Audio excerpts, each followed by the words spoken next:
We'll go ahead and get started. This is Advocacy Issues and Programs, so if you're expecting something else, you're in the wrong place. We'll go around and do introductions. I'm David Shad. I am the Chief Programs Officer here at the Hope Center. I'm Sherry Pennington. I'm the Housing Administrative Assistant for Mountain Comprehensive Care. Christina Ellison, Director of Programs at Michigan Bluegrass. Marty Jones, Community Action Council. Megan Brown, Drop-In Center Manager here in Fayette County with New Vista. Awesome. Independence Place. Independence Place. Billy Love, member of the board. T.C. Johnson, member of the board, Fayette County Public Schools, McKinney-Vento. Pastor Jesse Morris with Inner City Breakthrough Ministry, New House Creation. Stephanie Morris with Inner City Breakthrough Ministries, representing New Creation House. Naomi Clue with Lexington Public Library. Daryl Watkins, Housing Advocate, Arbor Youth. Joshua McKinley, Executive Director for Arbor Youth Services. Janelle Laws, the Outreach and Housing Coordinator, Arbor Youth. Erica Dominguez, Lexington Rescue Mission. May Barbosa, Lexington Rescue Mission. Teresa Reynolds, the LMPCG Grants Director. Marissa Webb, Continuum of Care Coordinator, and there is a sign-in sheet that is making its way around the table, so we'll make sure that Jamie gets it as well. Adam Kuhn, HMIS Data Analyst with the city. Jeff Herron, Manager, LFUCG, Office of Homelessness Prevention and Intervention. Terry Crow, Advocate Supervisor with Sexual Violence Resource Center of the Bluegrass, formerly Ampersand. And then we've got a couple more. Jenny Toby, Bluegrass Care Navigators. All right, and I think Diane came in down there. Diane Fleet, Greenhouse 17. And OHPI Board Chair. There you go. All right, thank you. I guess now we'll review the minutes from the last meeting, February 26th. And then if someone would like to make a motion to approve those minutes. And this will be a full membership vote, so anyone can make the motion. So moved. All right, do we have a second? Second. All right, Billy seconds. All in favor? Aye. Opposed? All right. We'll move on to our presentation. We have the New Creation House, who's here to... I'll do a little intro for this.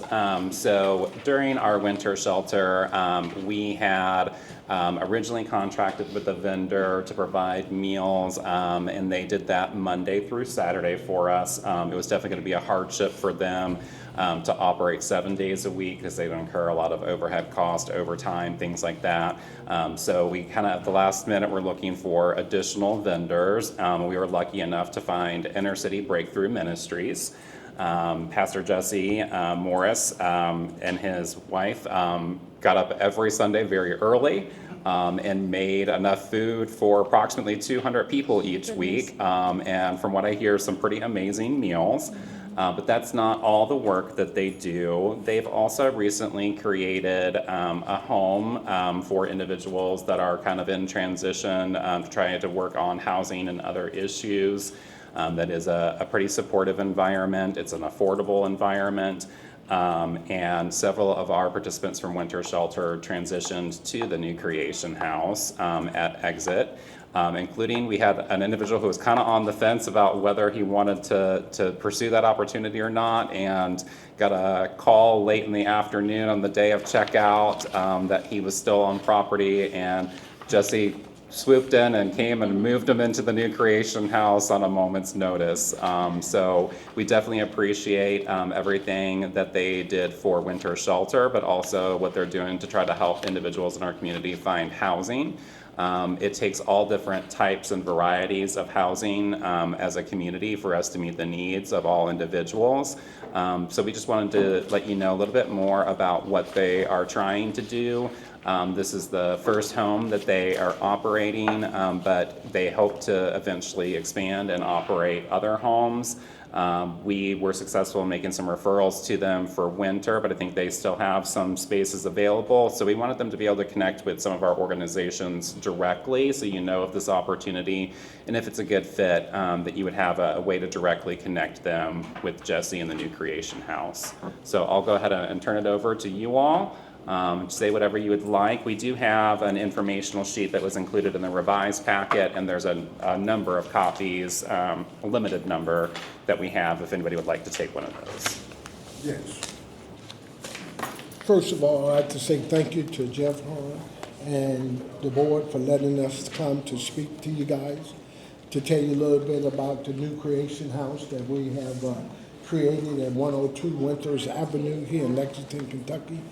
It's behind our church, Total Grace Church, which is right there on Limestone and 1313 North Limestone. That's where we also do our catering kitchen out of.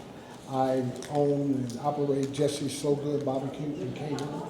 And they sell all my sauces at Kroger's, Myers, Good Food Co-op, Critchfield's, all over. But that's part of that. Proceeds go to the homeless, to our ministry, to keep them involved and in tune and a place that they can come to rest their head. The New Creation House came from 2 Corinthians 5:17. If any man believes in Christ, he is a new creature, and old things are passed away. So the New Creation House is definitely on that mission and on that operation firm of what it means that each man that comes in, we're trying to take the past and dump it and create a new future and lifestyle for them. So it's not only a house, it's a 3-bedroom house with 2 men per room.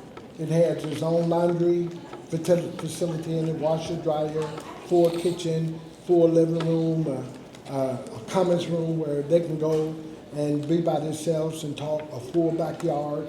They can go out and just sit and enjoy it. We eventually have some cornhole basketballs out there for them to play, and it's right there down the street from Save-A-Lot, so not too far from New Circle, so it's in a prime location that they have everything that they need. But the most thing that they need, we need mentors. So we mentor them each week. On a Tuesday, we go in, me and Pastor Michael Robinson, who's the pastor of Total Grace Church, and we sit down and have conversations with them to want them to meet their goals. What are they lacking in? What do they need support in? What do they need help in? And then on every Thursday, we sit down and we have a little Bible meeting with them. Growth without the word is no growth. You got to have some spiritual growth in order to understand what new life that the Word of God is saying unto you for you to come out of your past and leave that alone. So we're there trying to support them and help them get back up on their feet again. So this will be like a transitional part of their development and their journey. So we trying to teach them to learn to be on their own, to be responsible, to be accountable for one another, be accountable for what they do. But at the same time, we need help. So we are reaching out to some of you guys in the organizations that we have already reached out to for different things like bedding, sheets,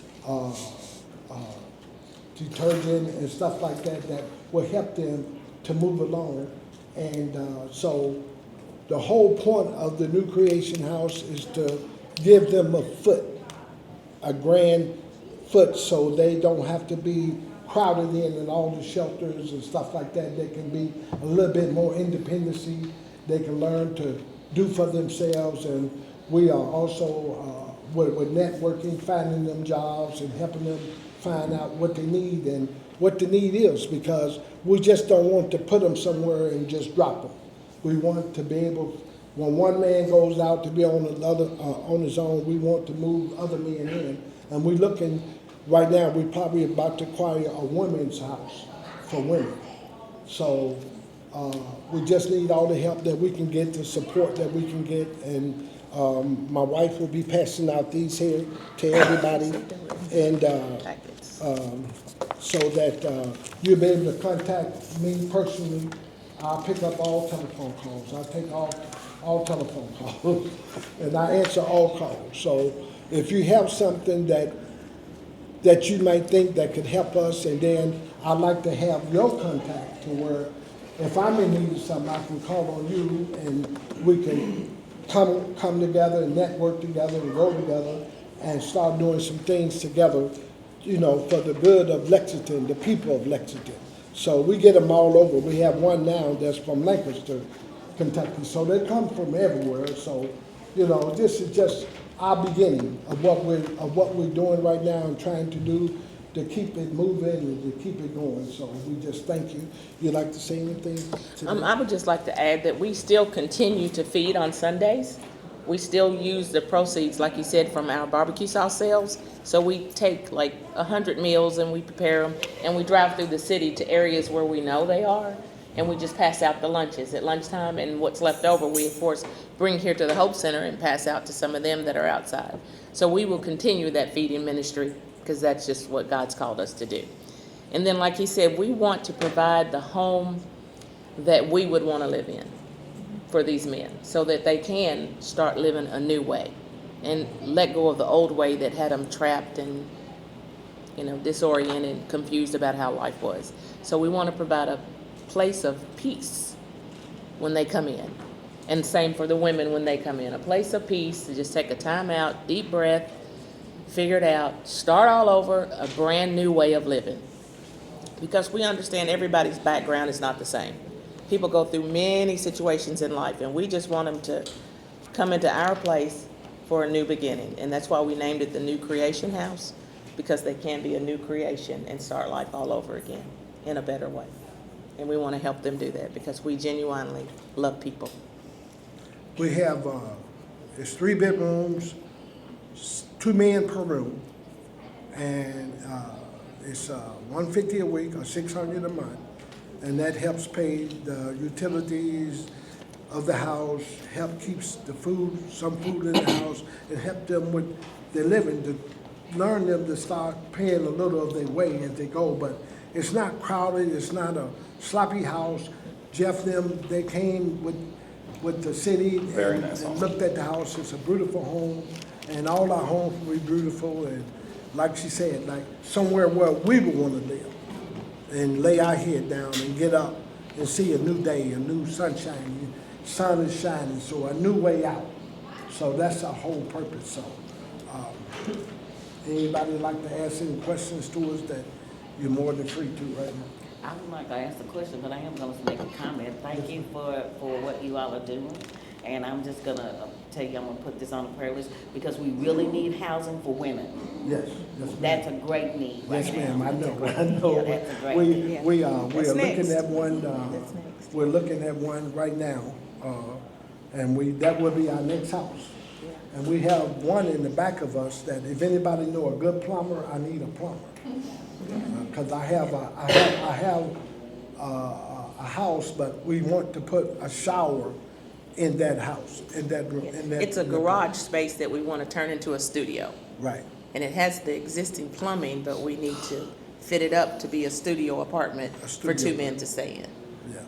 I'll give you the name. He's not a plumber, but he runs a nonprofit. Ryan Holland does Restore Hope. Okay. They help a lot with us. Okay. So maybe he can get some contact. Wonderful. Yeah. And you know, networking to us is everything. And that's how we get things done, when we network with each other and help each other along the way. We're not in the fight alone. No one's here alone. We're all in here together to do what's good. Same work. For everybody. Same work. Do you have a hope of how long people stay with you, or can they stay indefinitely? It's really a month to month, but you can stay long as you want. Okay. Until you feel like you're ready to go out and start on your own. But it's a month to month thing because we don't want to hold somebody that don't want to be there. You know, they're free to go and stuff like that. And we have different classes, and the men do get drug tests randomly every so often, and we have some operations people that they can start going to IOP clinical classes if that's what they need. And the Goodwill has come along and it's going to help us with their men that need the GED and stuff like that, so they can still growing if they there, but in a peaceful surrounding. With the mentoring, not with the whole group, but one-on-one. You can tell me what's going on, and we can go from that point to try to help you grow a little bit farther in your life. So our whole goal is to have 3-4 houses before the year's out. And every Sunday, rain, sun, shine. We called Jeff one Sunday, you remember when we had that real bad. A lot of snow. A lot of snow. My wife was scared because she don't drive in the snow. I can't drive anymore, I'm legally blind, but you'll never know it. And we called Jeff, I called Tiffany one time, I said, Tiff, what we gonna do? She said, I don't know. Charlie Lampton said, well, I guess I have to get my truck out. But we had a friend that came and picked us up, and the people opened the doors. I can't believe you guys are here. We're like the mailman. We make a commitment, we will be there. We will be there. And you know, we get up every Sunday morning at 6:30, go down to the kitchen and cook the food then. They had fried chicken one time, they had meatloaf, they had pork chop, we do mashed potatoes, green beans, corn, collard greens, the whole works, because you know that's what I do for a living. So I want them to eat the way I eat. Yeah. You know, they're gonna get a good hot meal every time Jesse Slowgood pull up. You know, so you know, because you give a man his character back, you can almost start to work on getting his life back. You know, make him feel like that they are somebody, which they are somebody. They just had some bad luck in their life. You know.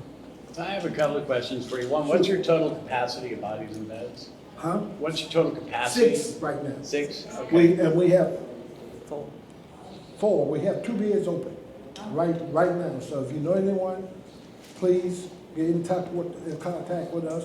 We have 2 beds open right now. Like I mentioned, it can sometimes be pretty quick. Jesse will scoop somebody up and bring them in. So definitely think about this as an opportunity for folks. We know that not everybody's going to be on a journey right now where sobriety is for them or that this environment's for them.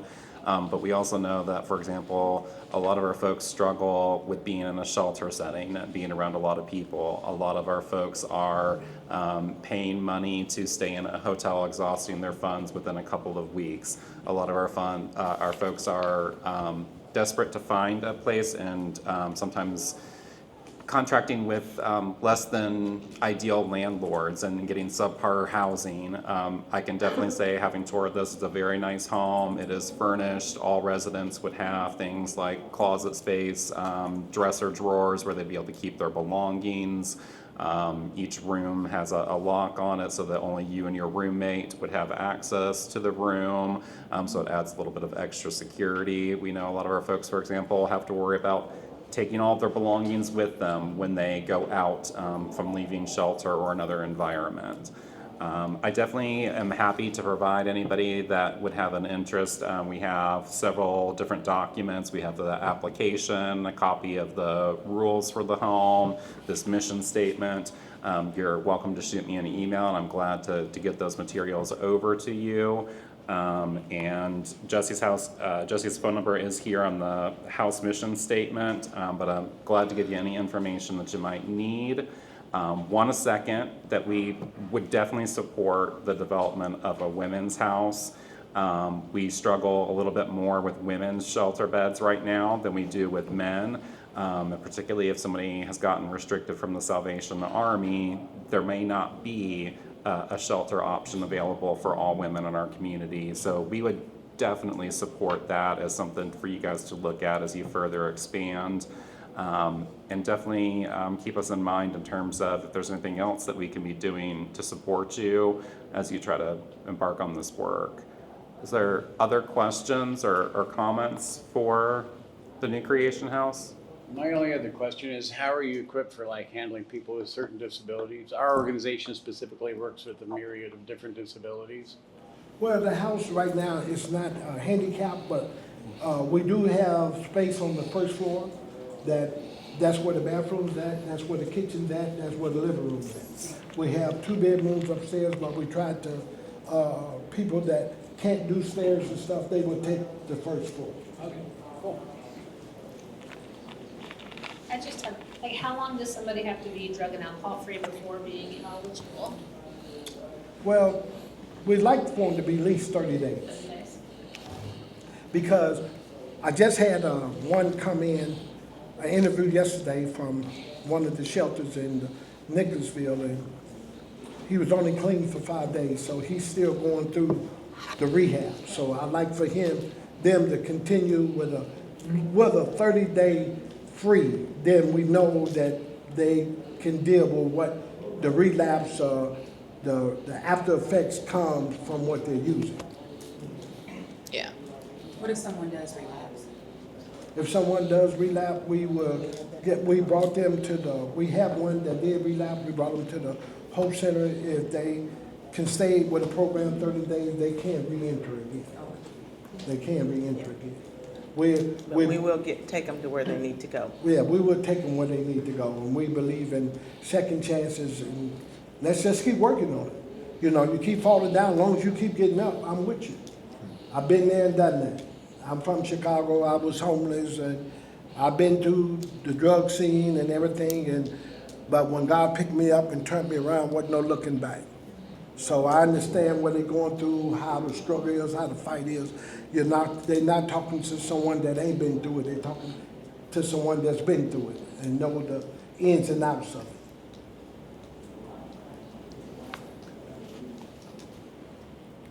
Any other questions for them? If not, I just want to applaud you for the work that you're doing. Oftentimes in our office, we feel as if a lot of times the work of housing is kind of on our shoulders, and that we always are really trying to push for other entities, other groups, other people in our community to have a role in this work. And so I just really appreciate that you are stepping up and trying to create opportunities for people to get back into permanent housing. So thank you for what you're doing.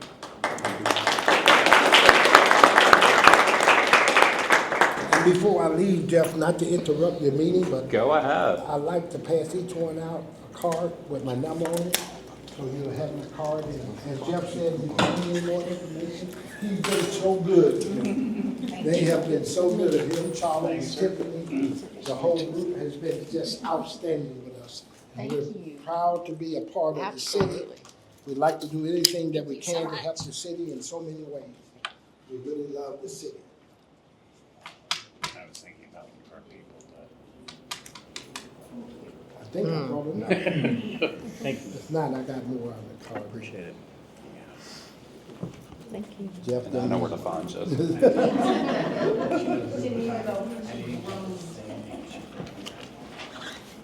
If you don't have a map, you can share. Okay. Yes, thank you, sir. Thank you.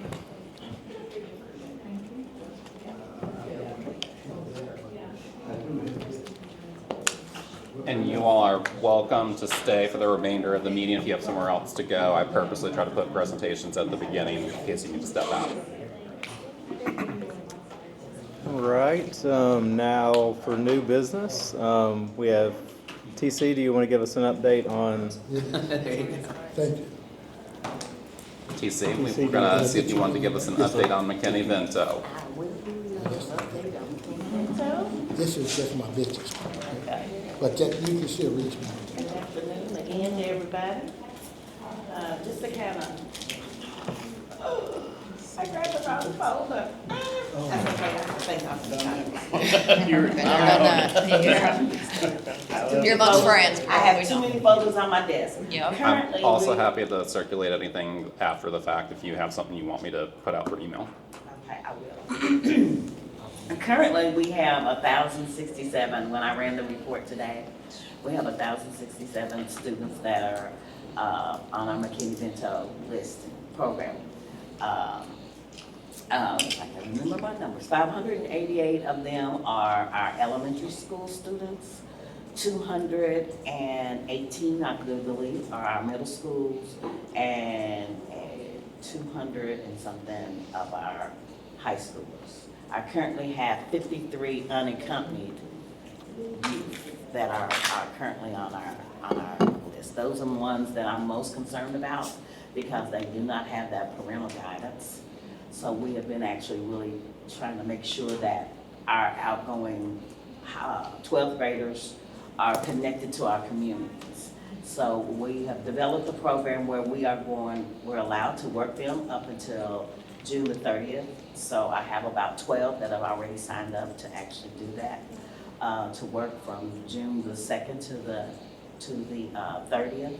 I reached out to our Family Resource and Youth Service Center coordinators at the high schools. And so we have signed our McKinney-Vento students up for the Partners for Youth summer training program. So from 9th grade to 11th grade, they can actually work the summer program, which starts, I do believe, June the 9th through July the 18th. So that gives those students that, and they actually give priority to the other students. So that actually signed up. So that was a good thing that we were able to do. We still are working with our families with Hands Up for Housing and with Giving Kids a Home. I do believe we've done over 100 Hands Up for Housing referrals. And so we just recently had a meeting with Goodwill, because one of the qualifications was they had income. And because we have now done an addendum with Charlie's office to extend us up until December of this year. And so we still have about $300,000 that we still have to use, which that pays for first month rent and their security deposit. So now what we're now also doing, if they don't have employment, we're not saying that you're not eligible, but what you now have to do is you have to go, you can complete the referral form, but you now have to go through Goodwill so that they can help you with employment so that you are eligible for the actual placement of support for housing. So again, the main idea is sustainability for our families, because we know when our kids have sustainable housing, they're gonna do better in school. They're gonna attend school. And so that's been a big thing. We have started broadening our database and started now looking at more which ones of our McKinney-Vento students are having some behavior problems, to ensure that we are putting services within the school system for them. That's there. We're looking at more of our students that are truant. So we're pulling that data and really looking at it. We have right now over 600 bus routing, because with the McKinney-Vento program, transportation is mandatory. So we've had to extend work more closely with our transportation department to make sure those students are getting back and forth to school. Where the problem we're running into, our families are being real transit right now. So like today they may be at this hotel, tomorrow they may be at another hotel. So it's juggling. We are driving transportation crazy right now. But what we have done, because we now have a new transportation director, we have 2 passenger vans that are McKinney-Vento trained. So we have turned over our van to transportation. And so now they actually have drivers to help with picking up. Our main thing is picking up, particularly our elementary kids. Our elementary kids are having a longer school day because they can't get picked up if school's out at 2:35, they can't get picked up sometimes for 4:15. And so with having those vans, and now for them to be able to have a driver for those vans, we're able to maybe kind of maneuver more to get those kids home on time to their families and stuff like that. And having the vans, they don't have to have a CDL license. They're not driving a big old bus to go pick up one kid across town. So it does make it a little bit more economical for us to be able to actually do that. So to say this, my last day as program manager for McKinney-Vento will be June the 30th. But y'all don't get rid of me. Y'all ain't got rid of me yet. I am going to be part of the community and engagement team now. We did not get the federal grant monies for going forward for the 25-26 school year. But I don't think that, I'm almost sure that it's not going to stop services. It's not going to stop our community connections that we do, because first and foremost, it's mandated by federal law that we have McKinney-Vento. So I won't have direct contact with our homeless population, but I'll have indirect. So I'll still be working from the school perspective, we're still working with our students. But it's bittersweet, but like I said, y'all haven't totally got rid of me yet. I stick around. But as we're going through the transformation. So we will still have 2 more scheduled community table talks, one in May and one in June, just so that we can all be sending that information out. One is in June, we want to salute all of our community partners for making that connection and continue to make that connection. And maybe by then we'll even know who is gonna pick up the ham. I know that our 2 part-time people are still gonna be in place. So, but where it's gonna fall, whose umbrella is it gonna fall under will be next. Any questions? So totally this can be a conversation that just we have, but you are welcome to remain on the board even if you're not in this particular role because you do still have that expertise. And so when you say, we've not gotten rid of you, I hope not to get rid of you, I hope to keep you. But I'll put you not on the spot, we can have that conversation later. But I did want to just open the floor to see if anybody had any questions for TC. I know that she may not be able to answer all questions that we have today. And then also just a question for you would be if there's anything that you would recommend that our membership and our community members can be doing right now to support our students during this transition. I know that there's gonna be some meetings that are scheduled. I been keeping hands out of myself because it's not about me. Some people were making it about my position. It's not about me, it's about the position and making sure that we continually have support for our students in the community. So, and I even asked the question, I was like, will I be continuing Table Talk? Table Talk might go with me, but there will still be that community connection, so we'll all be able to work together. One of the things that has come out of the community Table Talk is that we've been able to bring our expertise to the table. So one, we're not overlapping services, but now we're enhancing our services. I had this conversation with a community partner the other day. I said, one of the things too, because now we have more people that need more services. And so it kind of eliminates our people that have been the repeat offenders because we're now talking. So like they can't call me and say, oh, I need this, and then call community action and say, I need the same thing. So because we're now communicating now. And so we can say, okay, this is where you've been, this is where you might need to go for services so that we're not overlapping. Because we do know that there are some limitations on funding as well as some fundings are being eliminated altogether. So we know that that's out there. And I think it's still important for us to meet as a community to continue to know what's out there and what we're all doing to help support, particularly our kids. Anybody have any questions? If not, I thank you for just giving us an update, letting us know where things are. I knew a lot of people probably heard bits and pieces, and it was probably just best for us to have some information directly from you. And last year's totals was 1,097. I think we'll probably do that this year because we're already at 1,067. And before I get back to the office, I'm sure they'll probably already have 2 or 3 that's in there.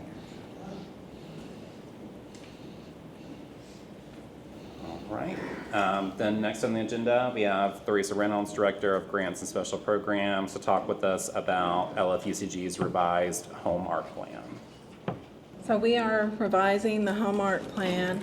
Currently, the current plan only provides for homeless folks, and we must include all qualifying populations, which includes at risk of homelessness, those suffering from domestic violence, sexual assault, trafficking survivors, others requiring assistance to prevent homelessness, and households at risk of housing instability. We are still going to, the new plan will still have a preference for homeless. The prioritization will be those without shelter, and then it will be those in shelters, in the emergency shelters. So we're still going to have the preference for homeless, but we must include all of the qualifying populations. And for some of the projects, we will have limitations of those with disabilities. And that's due to the projects themselves.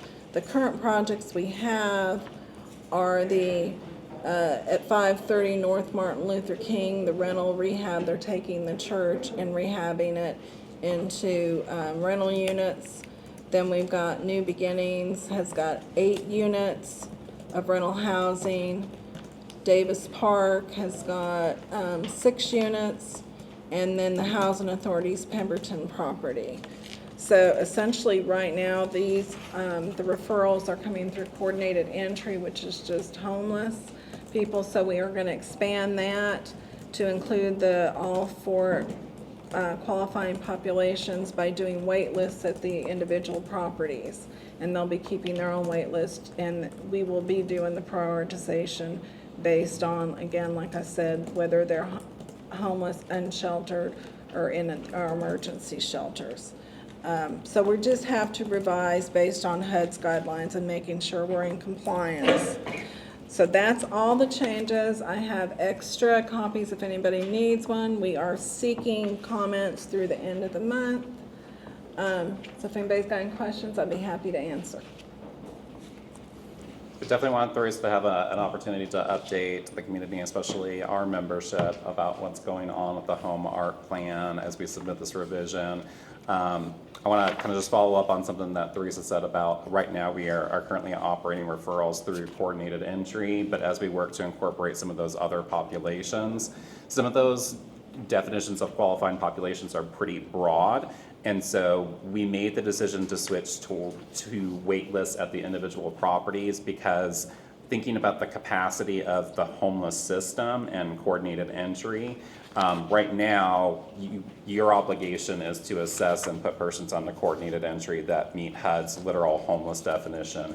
If we were to expand to some of these other populations, it would be a much broader base of persons that would potentially qualify. And thinking through how overtaxed our system already is, I didn't want to design the system with Theresa in a way that you guys got a massive flood of persons who aren't necessarily the current population that you're serving, that you now have an additional obligation to assess, enter into HMIS, assist with documentation or follow-up. So part of this was a consideration of where our system is and what makes the most sense for us. There still will be that preference for individuals that are meeting HUD's literal homeless definition, as Theresa said, unsheltered being prioritized first, and then those in emergency shelter. So we can do things like get homeless verification on individuals to confirm that and make sure that those individuals would get preference. But part of that design was to take the burden off of our homeless service providers in particular. But does anybody have any questions for Theresa about the revised home art plan? Thank you all. Thanks, Steph. Thank you for joining us. We appreciate it. All right, next up, continuing business, lived experience engagement. Marissa? Thank you. So our last meeting we had was actually at the hotel. We were able to talk with several people there and get some really good feedback, which was really helpful as we are currently compiling our winter weather data. And believe it or not, gonna have a meeting this week to think about 2025, 2026. So that was really, really helpful. Our next meeting is probably going to be in July. And we will most likely be discussing and talking about our shelter study. Our shelter study is still in the works, but especially as that gets released, we want to make sure that we have a lot of input from folks with lived expertise and experience. Does our shelter study reflect your lived experience? What is maybe missing here as we're taking the shelter study and trying to make headway and really amplify the need for low barrier shelter options or just other shelter options that are not currently existing in our COC system. really wanting to make sure that we have those voices from the very beginning and very start alongside this study as well. The study does include folks with lived experience and lived expertise, but we just want to make sure that like folks are really kept up to date, and especially if we potentially need to advocate for council members why this is a need, we want to make sure that we have not only our providers that are doing this work, but the people that it's impacting most right there and speaking with our leadership for the city. Right now, we're expecting that the shelter study could be presented to council as early as June. And we think that when that time comes, it would be great if there were a lot of voices making public comment that came from our provider partners, those with lived experience, just so that the council and administration can hear directly from the people who are impacted by this every day and that those that work to address it every day. We talk internally with our council members and our administration continuously about the needs. And just having this opportunity to complete the study is evidence to me that we are making progress. When I initially started this position a couple years ago, we weren't at a place where we were really seriously considering addition of new shelter. I've given a lot of feedback about the amount of funding that goes towards things like seasonal expansion of shelter, the amount of strain that is on our partners, on our office, and trying to scale up that every year. And that essentially it's impacting the work that we do year round because people do not always have the stability that's needed to produce positive outcomes. We're already dealing with an affordable housing crisis. We are seeing that there are less exits in general from things like shelters and outreach teams, and that the number of positive exits is down somewhat as a reflection. It's taking us a lot more time to find affordable units that people can actually sustain. There's a lot of competition. We have less than a 5% vacancy rate presently here in Fayette County, lower than both the state and the national average. So knowing all of this, we really do need to think about, while not losing focus of permanent housing, we are at a spot where we need additional capacity for year-round shelter just to make sure that people have an opportunity to stabilize, be connected with the right supports, and move on to permanent housing. Some of this will be recommendations that also impact our broader shelter system, not just the development of potentially new shelter, but what are some ways that we can take our existing shelters and make some improvements. I definitely think that we should be prepared to have more intensive conversations and even work to develop some trainings and things together about practices like diversion. When we get those phone calls from folks that are in need of assistance, are seeking shelter, let's talk through their situation. Let's see if there's a solution that might not involve that person having to enter shelter. I know some of our partners like Greenhouse has something like 90% of the contacts they received and persons that they've served are never served in physical shelter, but are diverted and served in other ways. Right now, there's not another ESR or extended social resource application for another year. We did a 2-year cycle. So as we enter fiscal year 26, that's already allocated. But when we go into the next round, I especially want our shelter providers to think about things like, we give you the flexibility within the development of your budget to include funds that would be for direct client benefit. That could be something like stipends. It could be something like funds that help clients move out of shelter.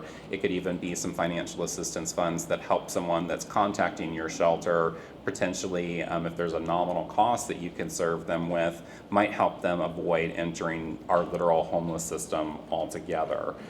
We also should think about the Housing Flex Fund, which we'll give a little bit more of an update about in just a moment, as a new resource that will be coming online soon. It's another tool that we can think about how to potentially rapidly exit someone from homelessness or potentially avoid them from entering homelessness altogether. So definitely, as Marissa mentioned, we'll probably be planning around July to have that next session. We would encourage you, when we get there, to help spread the word with those that are experiencing homelessness. We would be really thrilled for our council to be able to hear directly from persons with that experience about what the current local needs are. I think that's a great segue, so not to interrupt you, but I think you're just going to pass it right back to me. I am, yes. Which is our program standards. Our next program standards are going to be emergency shelter, which I think is a really great time to be thinking about how we can push our shelters forward, how we can make sure that they are meeting that spirit of being housing first and really trying to be an interim solution as folks are moving towards permanent housing, and that emergency shelter is not the permanent housing solution. That next meeting is set to take place at the end of May. That will be May 27th for emergency shelters. That will be in the 5th floor conference room of the Phoenix building. So if you've been to these standard meetings before, you've been there, but I will be sending out a reminder, a 1-month reminder, so expect that here in the next couple of days for all of our emergency shelters. And then as usual, that discussion will be in person for about an hour and a half, and then we will move to virtually working on those standards and expanding those standards, which brings our next item of business, which is 2025-2026 program standards. That calendar is already in your packet. So please take a look at that. I'll give everybody like a couple minutes or a couple moments to look at that. It is the last page of your packet, so all the way on page 33. Something to be aware of, just the only thing I think that really is an issue is our permanent supportive housing standards meeting is going to be bumped up than kind of our last week's. And that should be November 19th, not 16th. I apologize for the error. Okay. But yes. And that's because otherwise it would be on like the Thursday of Thanksgiving. And while I love eating and I love being in the presence of you all, I don't want to do it together while we're talking about standards. So because of that, it is bumped up just to the earlier half of November. I didn't think anybody would take issue with that, but I wanted to bring that to your attention. And we will need a vote for that item. And that motion should be with the correction that the November date is November 19th. I will make that motion with the corrected date. All right. Second. Who was the second? Thank you. All those in favor? Aye. All those opposed? That motion passes. All right. Next, a minor update on the Housing Flex Fund. So we have ran an RFP to identify organizations interested in administering financial assistance, what we have been referring to as our Housing Flex Fund. That is a financial assistance resource that can do some of the typical things that financial assistance can do, like funds to prevent an eviction, or funds to help pay for a deposit for someone who's in a literal homeless situation. But it also has some flexibilities that are not included in other programs, and in particular some of those that are grant funded that have some burdensome regulations. So people can be a little bit more creative with these dollars. It could be something that could help somebody with transportation to somewhere where they do have permanent housing secured. It could be something that might help somebody obtain equipment, training that's needed for an employment opportunity that would tie back to their ability to obtain housing. So there are going to be definitely some flexibilities. We have already developed policies and procedures which went out with that RFP so that there's going to be some consistency between the operators. Right now we had 2 organizations that applied for and are being recommended for funding for this, and that's going to be Community Action Council and Arbor Youth Services. We're really grateful that both of these organizations stepped up to volunteer to administer this fund. It's going to be something that we're excited to see what the impact would be. Doing research for this, we found a lot of communities that have had tremendous success in operating this kind of a lighter subsidy program. And we have written the drafted agreements in a way that if we have success with the outcomes, we can go ahead and continue that for an additional 2 terms of 1 year each. And then we'll think about what we would want to do moving forward. I do think that there will be some challenges in us identifying some sustainable sources for this, where we do have a restriction on our ordinance presently of not being the ongoing source of operational costs for any program. One thing is already kind of thinking about, we've had some initial conversations in this group and in others about potentially wanting to see about if it might be a good move for us to revise that ordinance and allow for a little bit of ongoing or sustainable funding for programs. My thought initially would be that we would want to put some kind of a percentage of funding that would still go towards new initiatives so we can still do pilots and we're not locked into just funding the same programs year after year. But knowing that we have a need for things like maybe this program, knowing that we've talked a lot about things like expanding permanent supportive housing, that we've continued to struggle with finding sustainable sources that can fully fund street outreach. We just may need to look at revising that ordinance to potentially create a pathway. With our funds being pilot funding, we can't do something like launch a permanent supportive housing program to then say after a pilot period, we're no longer providing this permanent supportive housing. We are going to be working, since there are just 2 organizations, on developing what the right kind of pathway is for individuals to get connected with this. We're going to look at if it makes sense for this to be something that might run through our coordinated entry system or through referrals from a kind of closed network of providers. We're thinking of starting initially with more providers like our street outreach teams, our emergency shelter providers, our housing providers, who are already going to be connecting with the individuals largely that are in a literal homeless situation or about to enter that situation. So we'll definitely come back to this group with further updates, but we just know we're not going to be able to, with just 2 organizations and them not receiving staffing dollars for this, they're not going to be able to just open this up to cold calls from the community. It would quickly overwhelm these agencies, but also exhaust the funding. We want to try to keep to that spirit of rapidly getting folks that we are working with out of homeless situations and prevent people from flowing in. This would be ideal for folks that already have some level of case management.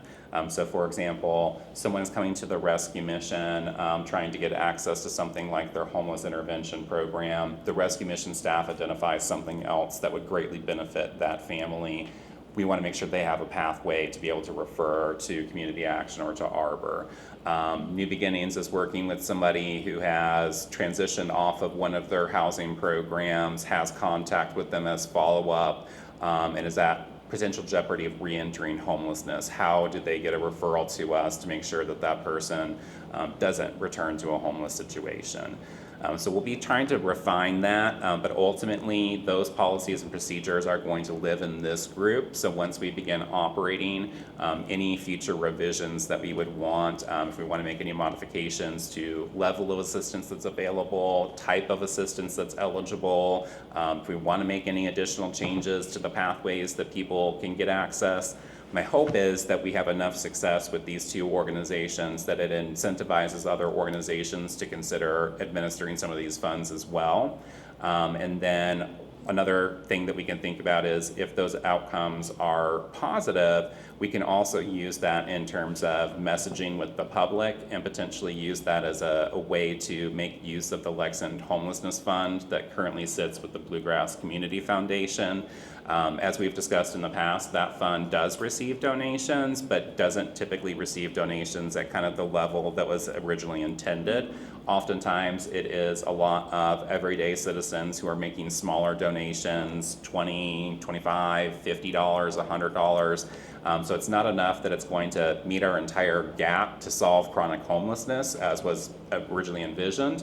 But if we have concrete outcomes through something like this, we have a lot of ways to message to the public how a small amount of money can make a large impact on the lives of our citizens.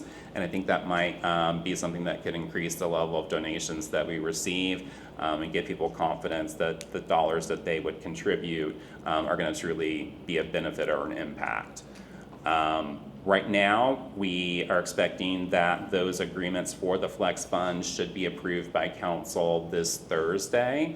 We're going to be meeting next week to go ahead and try to finalize some details of the program. We'll definitely be able to share a report out to this group at the next meeting, but my hope is that we'll be able to circulate information sooner than that through things like our listserv and begin assisting individuals with this new resource.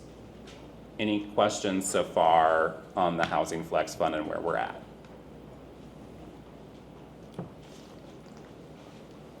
All right, well then I would like to just thank this group because this has been a group that's given a lot of impact, a lot of input to that process. Really helped us find kind of the baseline policies and procedures to start with, and we're really excited to see where that goes. So that's going to bring us down to other issues and public sharing. Anybody have any announcements or things they'd like to share with the group?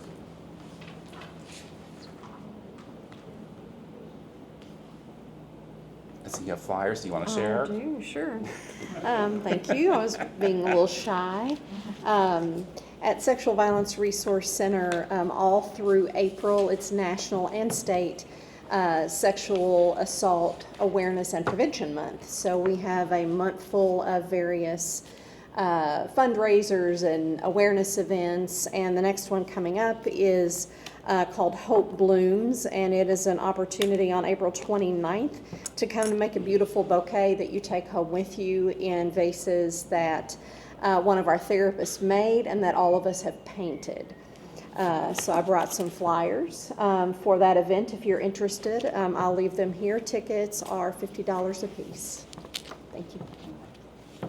Take one of those for myself. Other announcements or public sharing?